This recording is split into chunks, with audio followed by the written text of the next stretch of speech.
My name is Ron Kamenko, recently retired from Amtrak after serving in the rail industry for 27 years.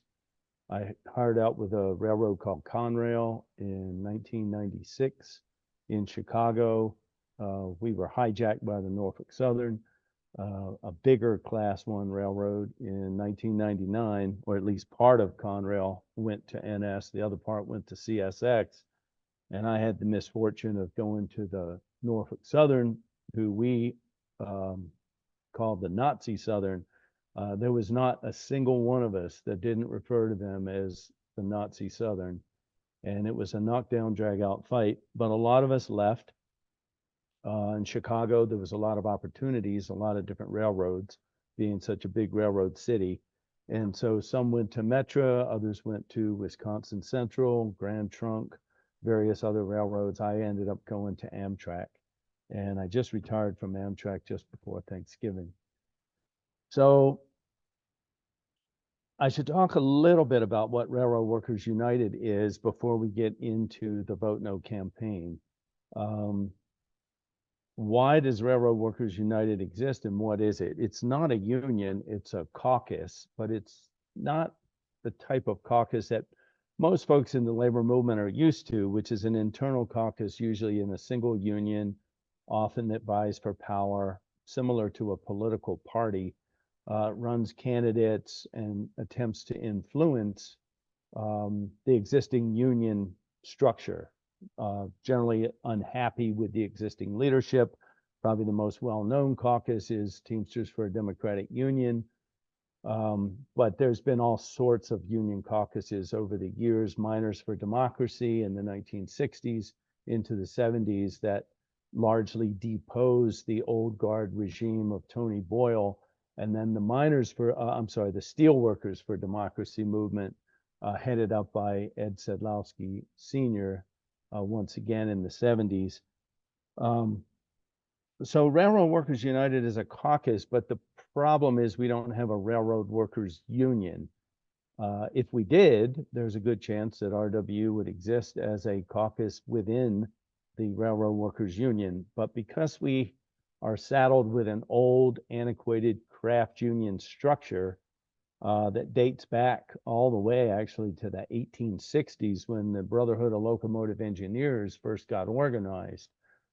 Shortly after that, you had the firemen, the conductors, the brakemen, the telegraphers, et cetera, all started to organize. And it was only natural for workers, and this holds true, I believe, all over the world, when workers first started organizing in the 19th century, was to organize by craft. And the great union leader, or I should say organizer, Eugene V. Debs in rail, was an avid craft unionist and believed that this was the way to organize. Debs was actually a fairly conservative man, voted Democratic, didn't believe in strikes, believed in labor management cooperation, and so forth and so on. But Debs was radicalized during his tenure as the Secretary-Treasurer of the Brotherhood of Locomotive Firemen. He quickly became the editor of its newsletter and went on to assist the trainmen, the telegraphers. I believe at least a half a dozen unions get organized. But no sooner than Debs was successful in doing this organizing along craft union lines, came to realize that it was actually kind of divisive, and that as the class struggle developed and railroad workers, were subject to the boom and bust cycle of the capitalist economy, were subject to endless hardship, very, very dangerous working conditions, considered to be more dangerous than coal mining if you were a brakeman. So to win better wages, benefits, and working conditions, it became readily apparent to not just Debs, but a number of other union leaders at the time, that we needed an industrial union, which is to say a union of all workers in that same industry. And so, in fact, the first industrial union that was organized in the United States was actually the American Railway Union. But without going into too much history about what happened to the ARU, they were extremely successful in organizing all the workers on the Great Northern in the first year the union was in existence. And they built, they beat the empire builder, James J. Hill, hands down. And Hill even admitted he had never faced such a worthy opponent. The following year, the ARU went on to engage in a boycott and then what became basically a general strike in rail against the Pullman Company.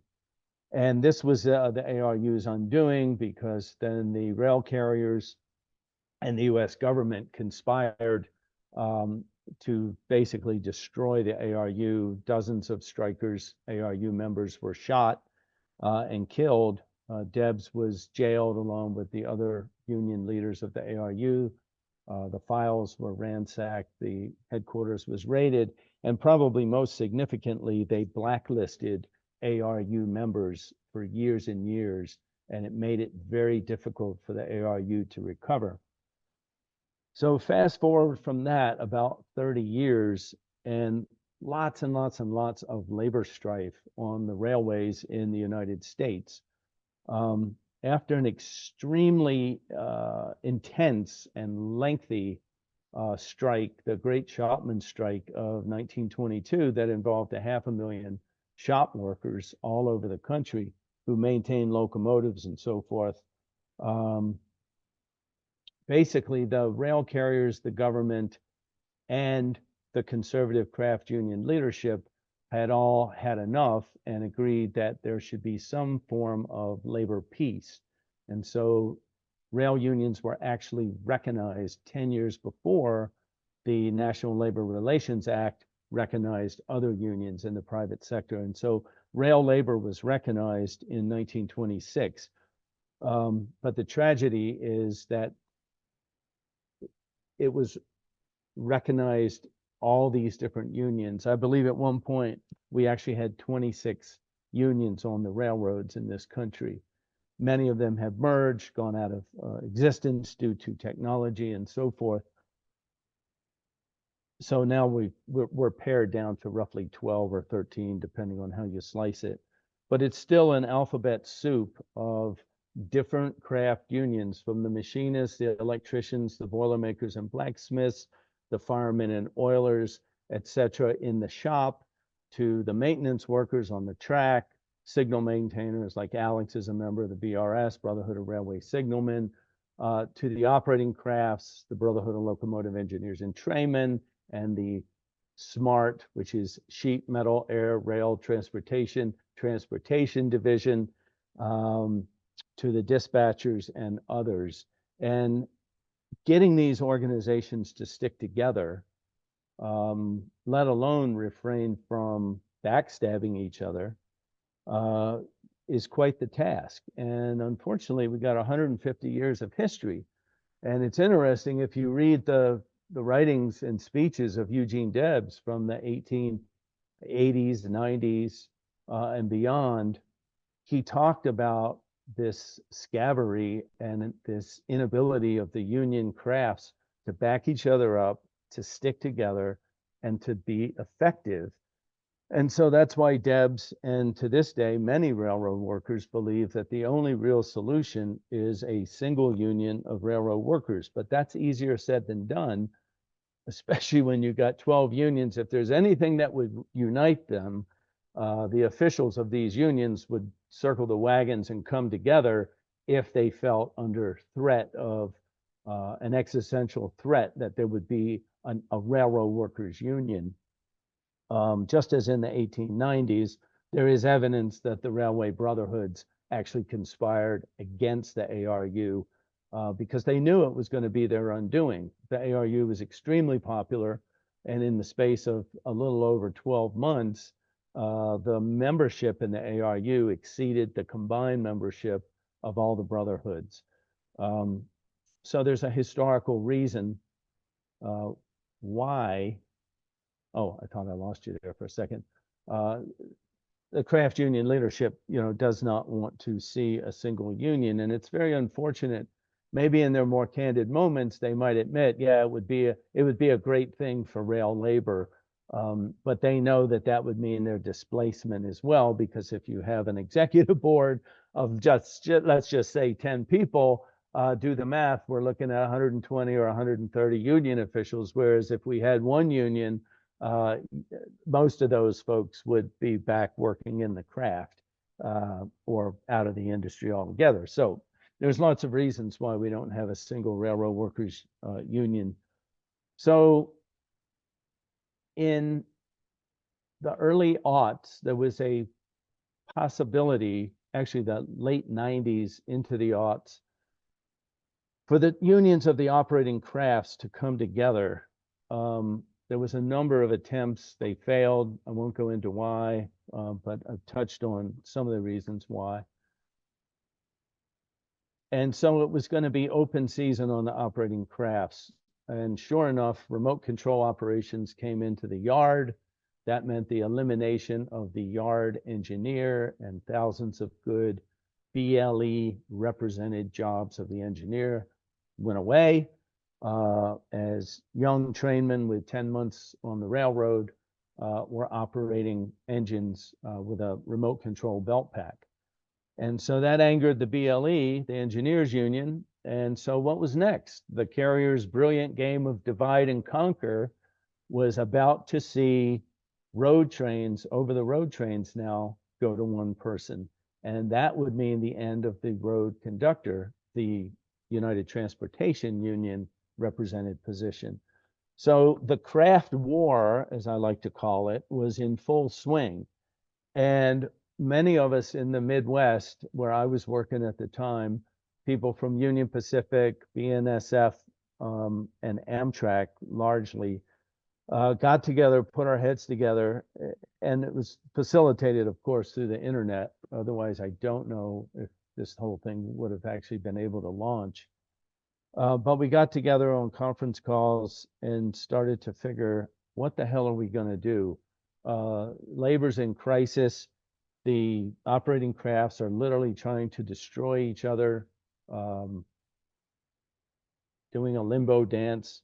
Who can cut the best deal with the rail carriers and be the surviving so-called last man standing. So this was the context within which Railroad Workers United, which was prefaced by Railroad Operating Crafts United, we attempted to unite the operating crafts once again. A long story why that became somewhat impossible. And so we morphed into Railroad Workers United. We held a founding convention in 2008.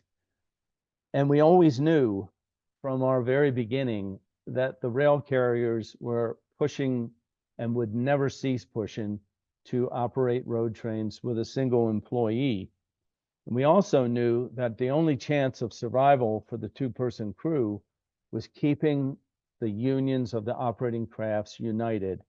And so one of our main focus of activity had been shame the UTU and the BLE into a corner that they couldn't escape from. So they had to support the two-person crew. And we did it. And they stopped fighting with each other. They started to bargain together.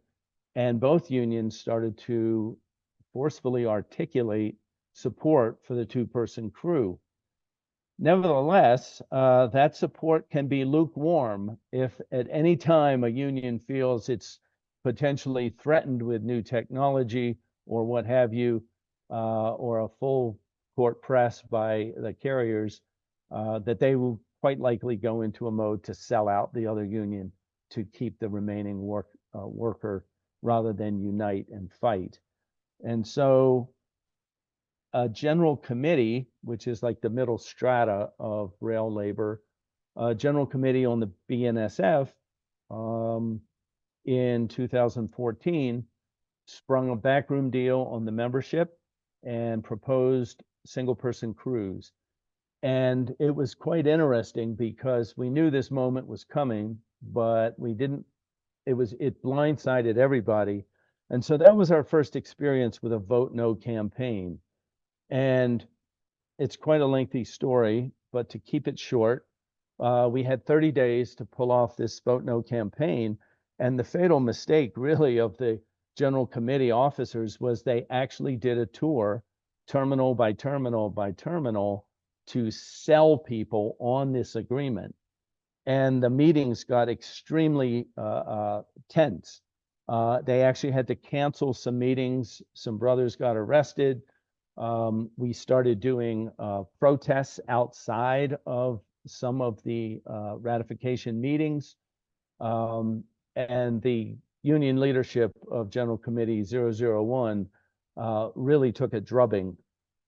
And long story short, when the vote came down, the vote was 5-1 against this tentative agreement that would have eliminated the road conductor.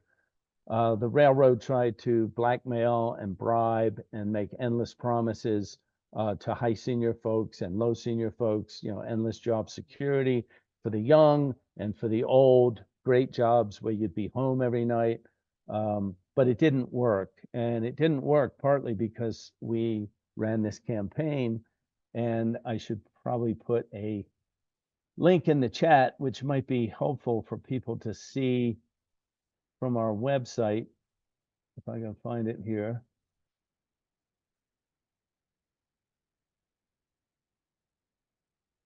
Because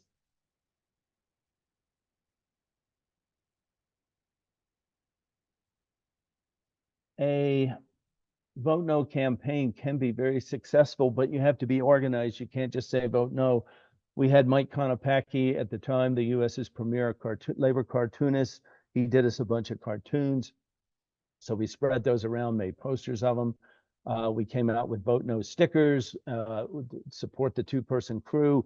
And there was literally yard offices like Little Creston, Iowa, right smack dab in the middle of Iowa, where we had a lot of support.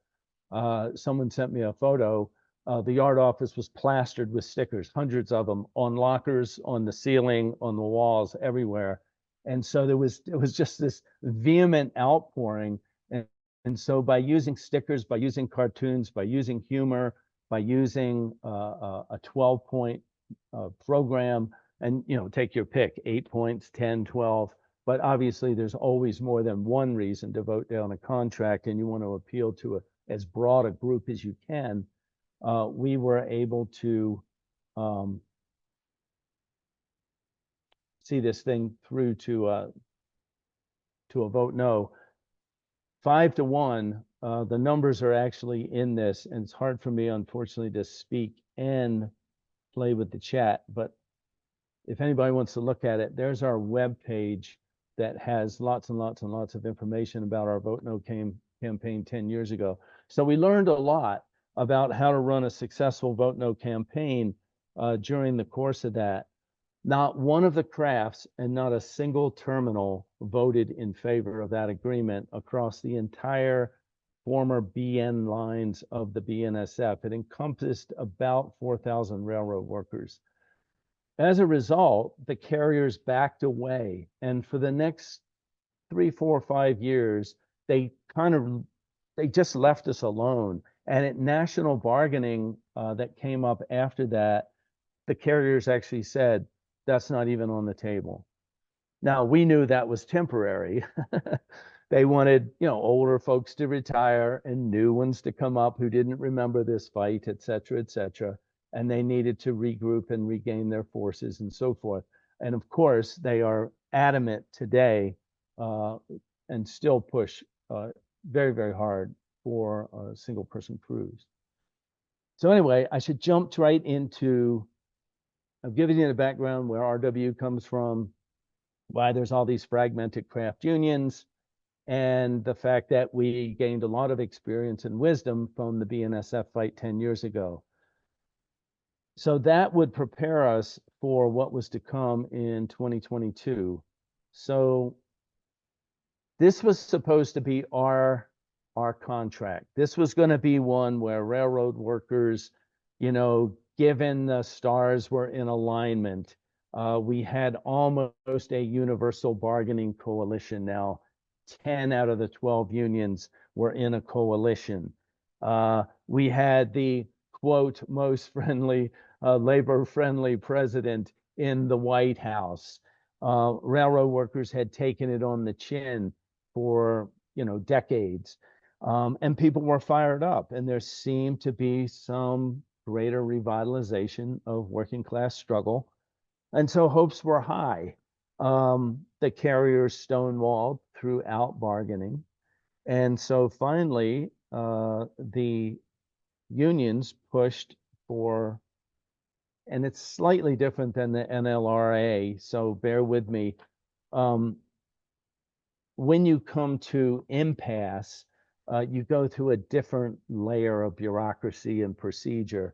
But to make a long story short, because that stuff's really boring, it comes down to the president appoints a presidential emergency board. And this had happened 249 times previously. So our PEB was number 250. And this is presidential emergency boards that have applied to both rail and airline, because when airline workers got organized, it was like, what are we going to do with these people? Oh, put them under the Railway Labor Act. And so we have airline workers as well as railroad workers.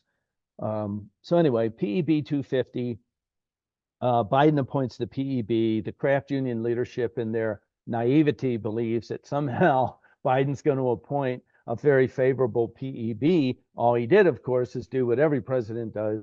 He appointed professional PEB people. Many, two of them, I believe. One had served on numerous PEBs in the past.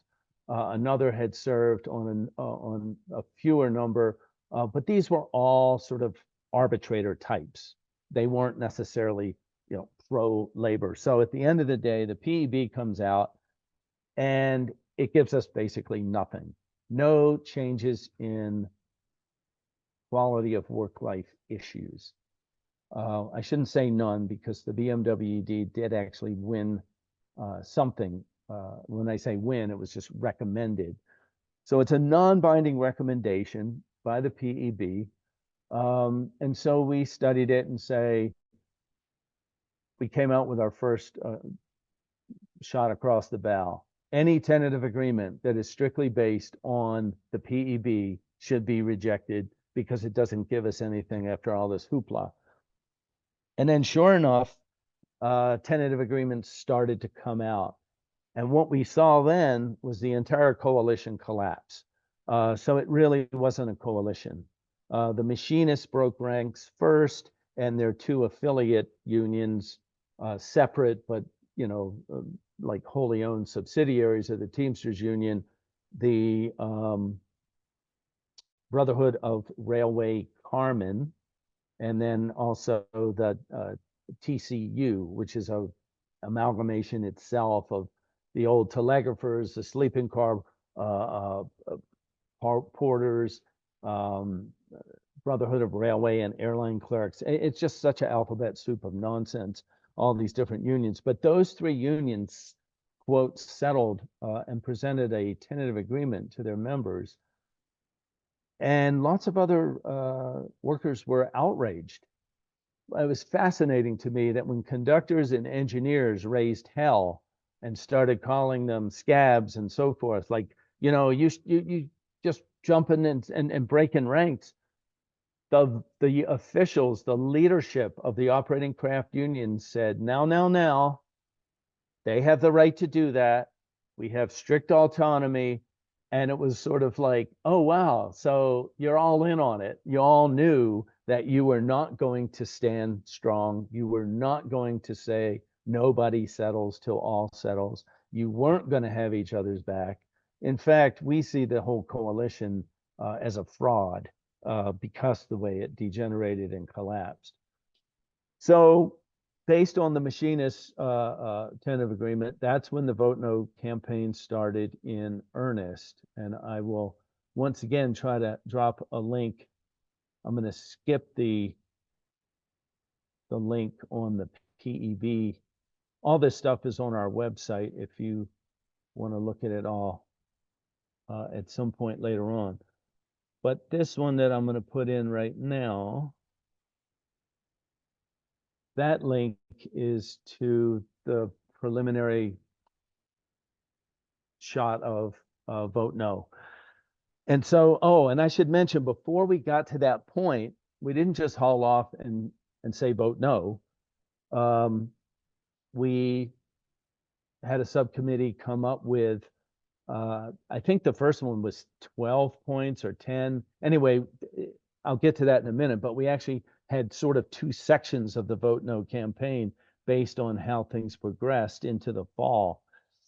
So we also did a survey, and I think we had about 3,000 people respond. We asked them for their craft, their union, I think their seniority, their age, and every demographic, whether it was craft, union, age, we might have asked for carrier too, I can't remember, and years of seniority, years of service, every demographic, 90% and above said they wanted to go on strike and that they would not vote for a tentative agreement based on the PEB. So this gave us a whole lot of ammunition. So when we launched the Vote No campaign, it wasn't just us saying the contract sucks. We had this ammunition, and I didn't realize, but a free Google survey that anyone has, if you have a Gmail account, when the results come in, give you pie charts and graphs and all sorts of colorful, beautiful stuff. It looks so professional. It's amazing. And I think that had a lot of effect on people because it looks very professional. And, you know, the union leadership tried to discount it. Well, yeah, well, who cares? 3,000 people, whatever. And it's just from their own circle and, you know, whatever. And how do we know they were even railroaders who were answering the survey? I mean, you know, blah, blah, blah. And so we had to concede, and we did, you know, we don't know. But of course, we made the unions look like shit because they should have been surveying their own members, but they didn't really want to because they knew what they would find. And in fact, the BLE did survey its members, and I think one or two other unions did. And it was, you know, not same results, 90, 95% or what have you, all said they wanted to go on strike. So we had all sorts of rationale to mount a vote no campaign. And, you know, the union leadership was beside themselves, but, you know, they rarely want to attack us head on because they don't want people to know we exist. And, you know, the best form of flattery is really when your opponent attacks you. So they tried to ignore us. But I think the vast majority of railroad workers out there were so upset and disgusted. So we managed to vote the thing down. And when I say vote it down, it's so goddamn complex because each union's going its own way. Each tentative agreement is slightly nuanced. Maybe there's a few crumbs thrown in besides the PEB Rex. And then, of course, you might remember an all-night session with the leaders of the operating crafts, met with Marty Walsh, the Department of Labor secretary, through the night. And at sunrise, they all glowingly announced that they had done it. They had reached agreement with the National Carriers Conference Committee, which is the big Class 1 railroads. And the union leadership lauded this as a breakthrough. Never before have we had sick time, and we got 3 days now. Well, I don't know what y'all think, but tell me if this is sick time. You can only use it Tuesday, Wednesdays, and Thursdays. You have to put in for it 30 days in advance, and the company can deny it. Doesn't sound like sick time to me. But this is what Marty Walsh and the union leadership tried to sell the members on. And so then we went full tilt towards the operating crafts with sort of part two that I referenced earlier for vote no. And we came up with, you know, a separate 10 or 12 reasons why that contract blows and why this isn't sick time and why we should have more, et cetera, et cetera, et cetera. So anyway, unfortunately they split. The Smart TD, the biggest union, which represents the trainmen, the conductors, voted it down narrowly, and the BLE, which generally represents engineers, but not always, narrowly voted in favor of it. I just should add this. The vote no vote, when you took, so 4 unions voted it down and 8 unions voted in favor of it. But the 4 unions that voted it down represented 55% of rail labor. So it's all convoluted and crazy, and it's just numbers. I would maintain that without the Railway Labor Act hamstringing us at every turn, the vote would have been much more in the negative. So many railroad workers are very fatalistic. Even I can still remember our treasurer, Hugh Sawyer, who was totally voting no, but said, yeah, so we voted down, then what? They just shove it down our throat anyway. And so this fatalism gets the better of you. So lots of workers, I would maintain, who would have voted no, just didn't vote. And then other workers who would have voted no if they knew it could have gone to a strike at that point said, we're not going to get anything. And Congress could potentially mandate a worse contract. We won't have the ability to strike. Historically, under the Railway Labor Act, a strike at national level lasts for a day, maybe day and a half at the most. And then Congress convenes, orders us back to work. And so workers voted yes on that front as well. So it's a difficult thing to do, to get a no vote when you're up against a paradigm, a structure that mitigates against your ability to take, quote, self-help action. Well, I think I'm going to wind it up, and I'll say one more thing about what happened, and everybody remembers what happened. President and Congress intervened, as they have since, forever, since the Pullman strike, since the Great Railroad Strike of 1877. In fact, the feds have gotten involved with the militia, with the courts, with Congress, with the White House, to basically crush our strikes, all in the name, of course, of national interest and blah, blah, blah. So the rail carriers know that the government has their back. And so there's very little incentive for the carriers to really bargain in good faith.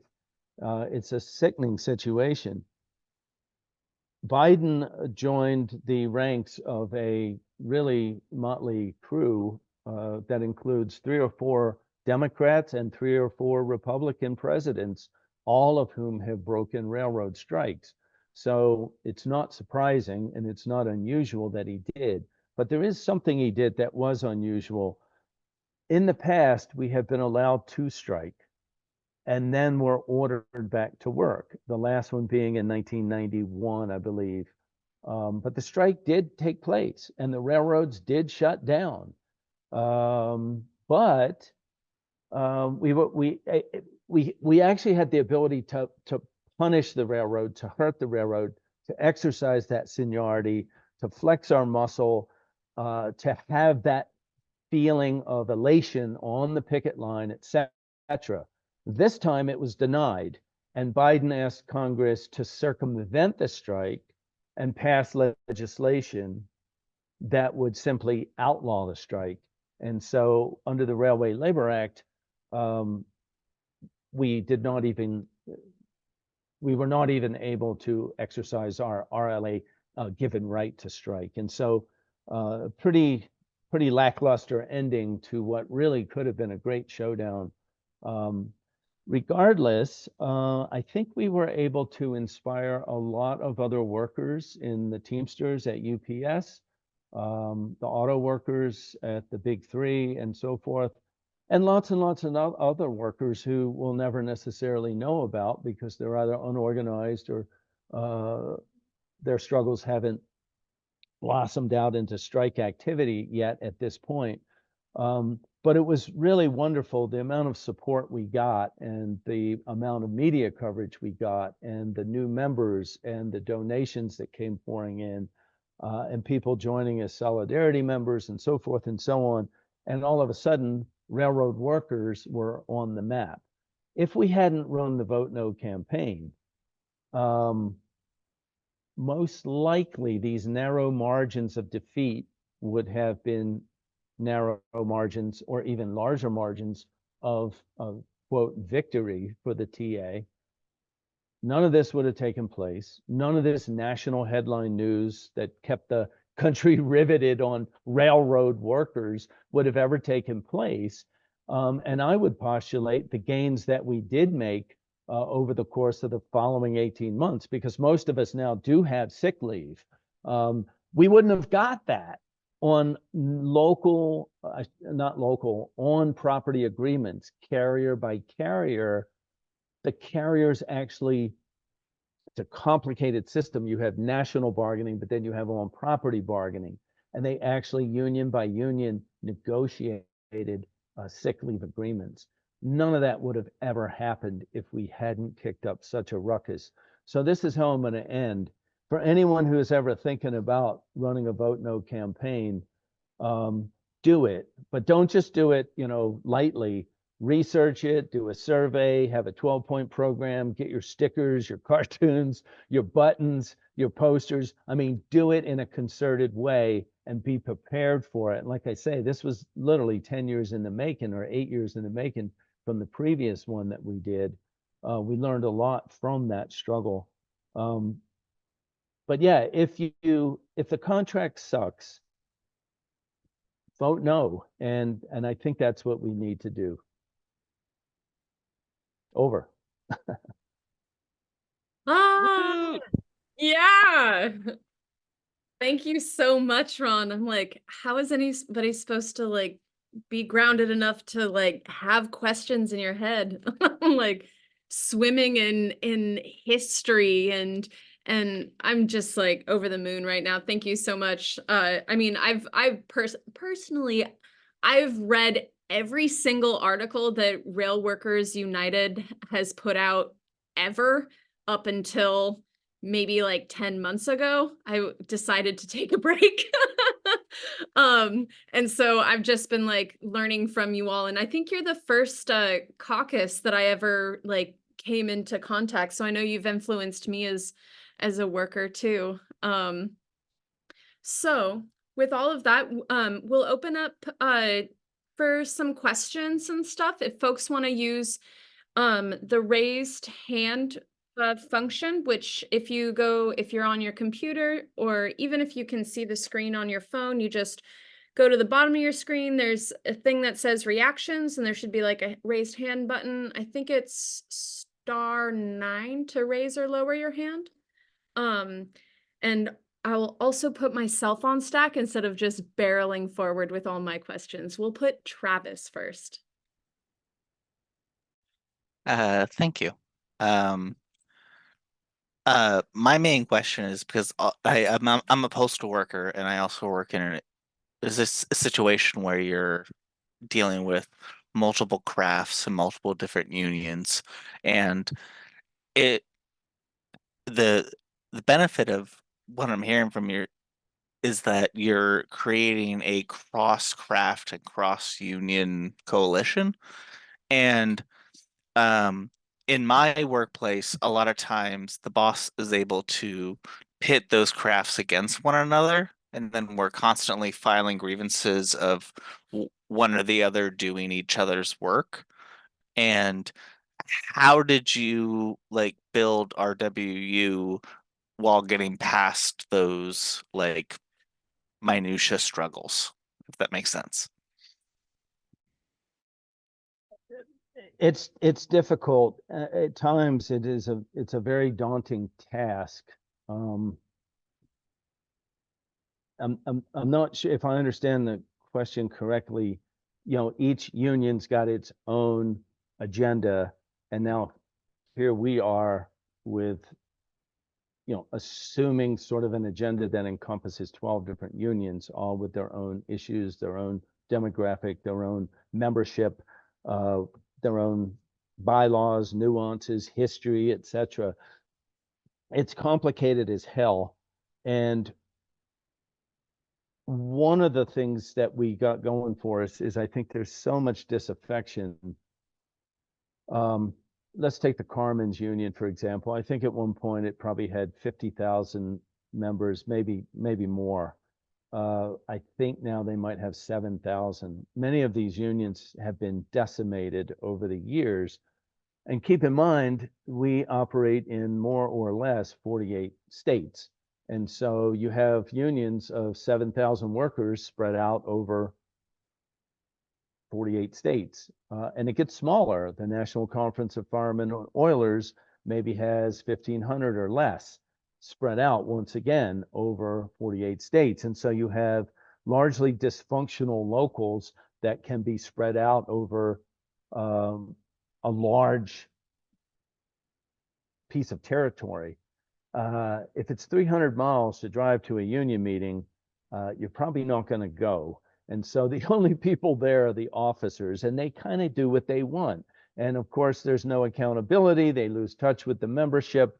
The local ceases to function. The international then pretty much has its way. It's very difficult to have a democratic movement really inside of a union that is, doesn't have strong locals that are financially solvent with, at least a critical mass of membership that they can actually function. So there's a lot of realization that it's a joke. I mean, I don't call them unions. I'm fond of calling them clubs. We don't have a railroad workers union. We have 12 clubs. And these clubs are like fraternities, and they vie with each other. They fight each other. They compete with each other. They badmouth each other and so forth. And while they're true blue union members of each different craft union, I think the vast majority see this as bullshit. Like, this isn't a union. We don't have power. This isn't what I understand a union to be, which is all for one, one for all. Our collective enemy is the big class one rail carriers, but yet we fight each other as opposed to focusing on them. So that is something that has helped propel RW forward. But it is very difficult because there is parochialism. And so, like, I know in the Postal Service, you have the Postal Workers Union, and then you have, of course, have the even bigger union, the National Association of Letter Carriers. And, there's sort of two different jobs with two different issues and two different histories. And I'm sure there is sentiment for unity, but there's also a long tradition of, that kind of parochialism as well. Thank you. Will, then myself. Yeah, hey, thanks so much for taking the time to come out and share with us your struggle and out of your busy schedule. I really, really appreciate it. And I'm wondering like where you see things going into the future and when the next like cycle of bargaining is for all the railroad workers, and like how do you see that going, and what are like the lessons maybe you took that RWU took from the situation when the last bargaining cycle happened, and like where do you see things adjusting, or like how are you moving forward, and yeah, maybe if there's anything that we could be doing like as workers in other unions to like kind of be thinking towards that as like a big important event for the working class. Thanks. Great question, Will. So, we've had this long-standing campaign for coordinated bargaining. We don't want two different or three different coalitions. We certainly don't want them all bargaining separate. We need one big bargaining coalition. It's debatable, of course, whether that will ever work. We saw this coalition completely collapse at the crucial moment.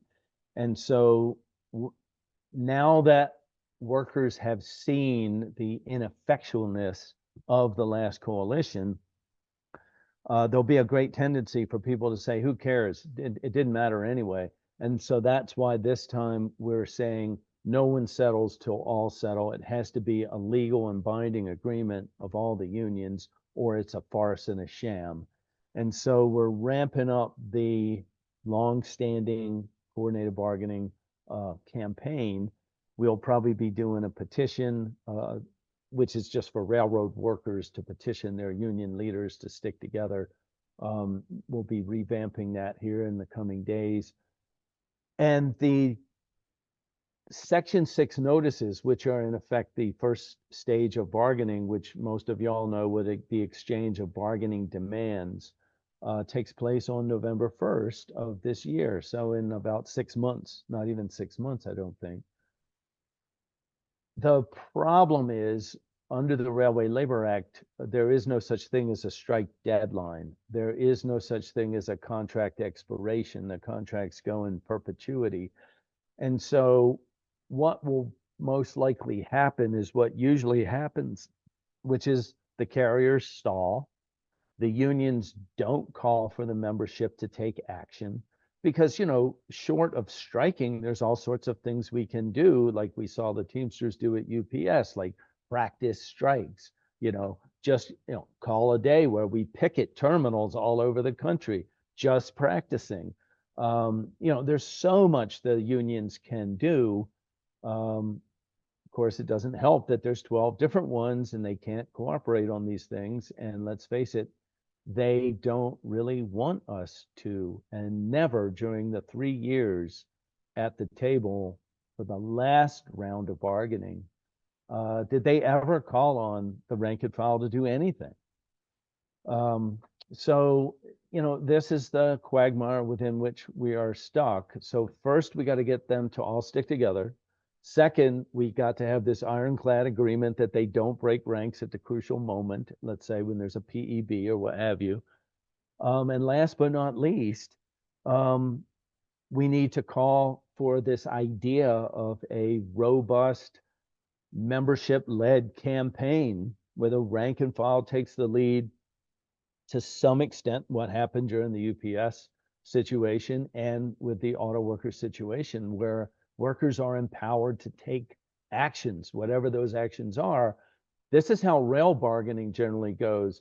Every 3, 4, 5 months, a union or another will issue a 2-paragraph email. Nothing's happened at bargaining. We'll update you in 6 months. And so in this context, of course, the carriers don't back down. And now with this new precedent set with Biden circumventing the strike altogether, they have even less reason to back down and grant anything. So without rank and file action, in addition to a coordinated ironclad bargaining coalition, we probably aren't going to get too far. But in answer to your final question, what y'all can do, at this point, not a hell of a whole lot, I don't think. But, we'll see how the round of bargaining develops. I would suspect there's not even going to be a tentative agreement until sometime in 26 or 27. So it's unfortunate, but this is the nature of the beast. Thank you. I had like so many questions and now we're like there's like pieces of all of them that are getting answered. I'm just like really appreciating kind of the highlighting of like the business unionism model and like the regime union models of like these like what is the union? Is it like the workers and their like fighting body, or is it this like business with self-interests and self-preservation and stuff like that, and which has obviously prevented them from being able to collaborate or like push the edge and stuff. So I just have been appreciating you talking about that. Yeah, like also on the vote no campaigning and like how to do that, because that's just like, I'm curious if there's like other resources that you've referenced, and like other things you see being helpful, like for like workers to be doing the like prerequisite work for that. Like we've been looking at things like open bargaining and stuff so that workers are like more aware of what's even being discussed. Cause like, you know, I've supported like a number of different workers in different unions and stuff that have like, it's like the same thing. The TA gets put out. None of the workers have seen the TA, and they have maybe even 7 days or like 3 days to launch this, to read it, and then to launch a vote no campaign. All the while the union is like propagandizing to vote yes, and this is historic or whatever they have been saying to every contract. So yeah, like, sorry, I'm still at work, so my brain's a little mushy. So like, yeah, just like questions around like any other resources or ideas around the prerequisite works around the vote no campaign. And not to overwhelm, but one more thing. Just I'm curious about like you were mentioning how like this kind of like democratic like majority rules sort of framework for being able to come into coalition with all these different bodies with different interests that had come to the table. How that actually didn't give fair representation to all the various needs because certain unions had thousands of more members than others and stuff like that.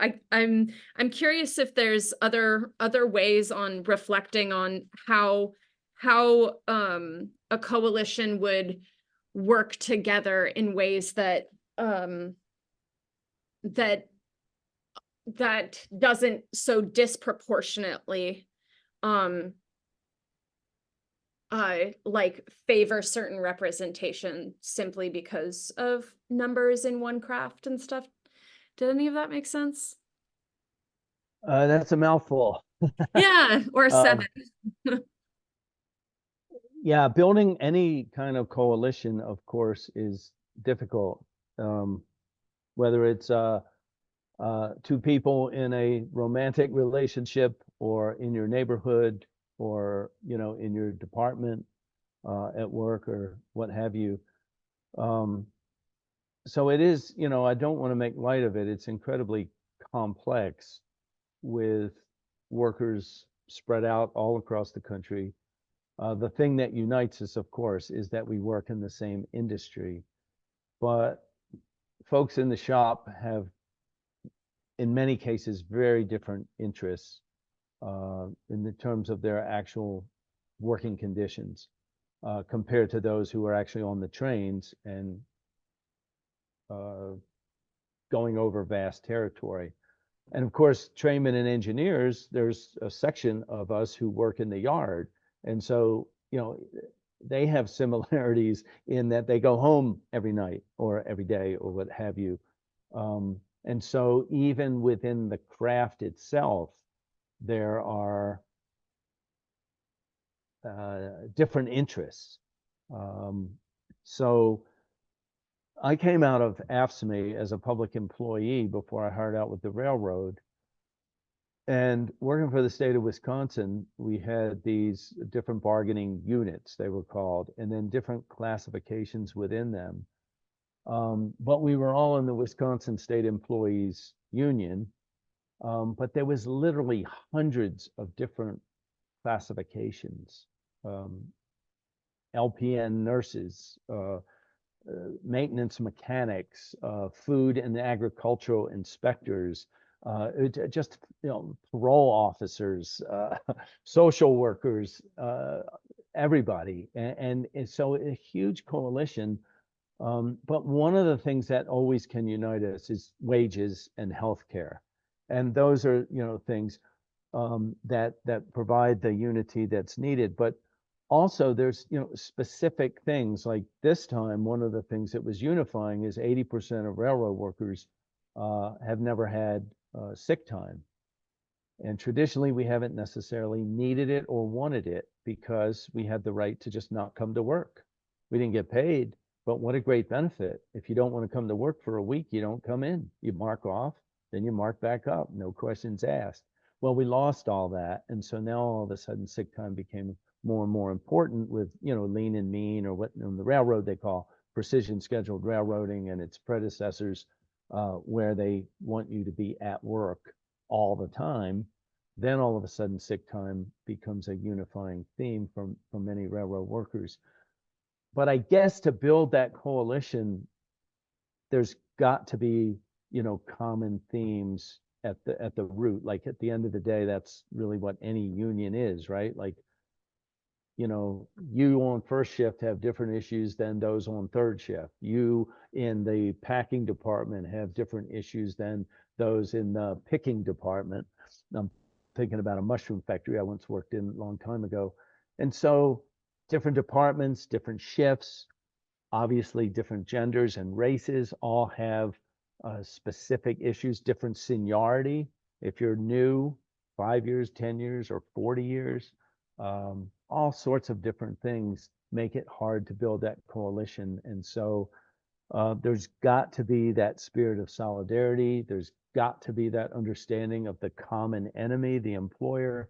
There's got to be the understanding that the only way any of us are going to really win in the long run is to stick together. And unfortunately, the craft unions have fostered this idea that we don't have to do that. We can cut a deal. The rail carriers sound like they're willing to be good to us. We don't care if they screw the hell out of the other crafts. And it's such narrow short-term thinking, because guess what? They might make peace with you this time because they want to screw that other craft. Well, guess what's going to happen in the next round? They're going to make peace with that craft and they're going to screw you and your craft. And so it's unbelievably short-sighted. I think given that it's 7:40, we need to move forward, but that's exciting that everybody's still curious, and we can remain in contact with questions if you're up for that, Ron. Yeah, definitely. Awesome. Well, thank you so much, Ron. Thank you for coming out, and I know I got a lot out of what you shared today.